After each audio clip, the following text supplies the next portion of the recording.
So when we can see different colors, that means that that particular frequency of wavelength of quantum particles vibrating at the speed of light is what we are seeing. Melanin is this quality. And so we know for a fact that those individuals who are hardwired with navy blue black melanin definitely have the capabilities of interacting with all forms of identifiable light that is embedded in their tissues. And the individuals who are melanin recessive are still hardwired, but the amount that circuitry can transmit is still relative to the amount of melanin pigments that they have, which can be increased at will. This is very, very important. This show is dedicated to advancing the awareness of humanity to understand that the condition that their physicality, their body may be in at any particular moment in time can be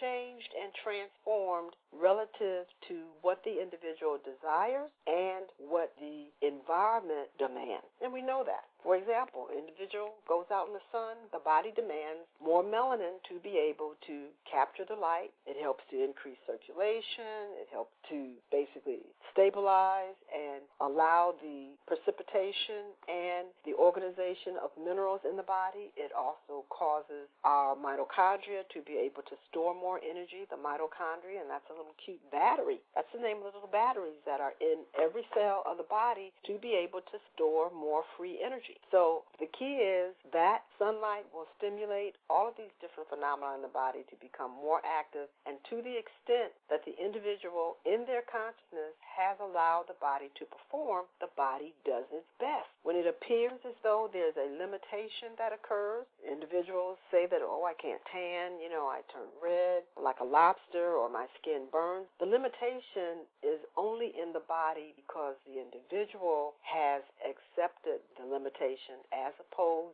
to allowing the body and demanding that the body change its state. This is totally possible, and it is going to become necessary. And I have said over and over again that it's much easier for us to change than for us to go outside of ourselves and try to build all of these different structures and phenomena to support a characteristic that we do not really desire. So, I was involved at one point in my career in looking at the plans of cities and the projections that they had created for themselves. And many of the cities have projected themselves to be domed so that they can control the weather themselves and be able to dictate how much UVB, ultraviolet blue frequency wavelengths, and the type of wavelengths that can come through the dome. And this was done for many reasons, but of course it was alleged that this was going to allow us to remain healthy and not have many of the diseases that we are afflicted with, allegedly, because we cannot control our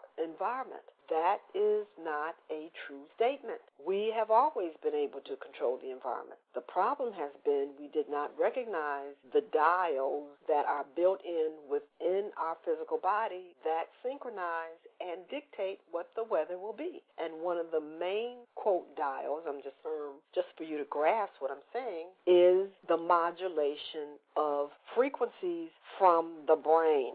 It is known that the emanations, the modulations of frequencies from the brain can be totally disturbing and devastating to an environment, as well as being totally soothing, reconstructive, and transforming to an environment. And most of us intuit that. We know that we can go into a room and a person can be in there and we just are like, wow, these vibrations here are extremely uncomfortable. I pick up hostility, I pick up anger, deep sadness, etc., and nothing was ever said because the brain is a transmitter and a receiver. And when you have large groups of people that are transmitting perceptions on a very intense basis, they can change the weather over themselves in a matter of minutes. Yes, we can. This is the kind of power we have. The physical body is an ultimate machine. It is an ultimate creation that has so many capabilities, and we are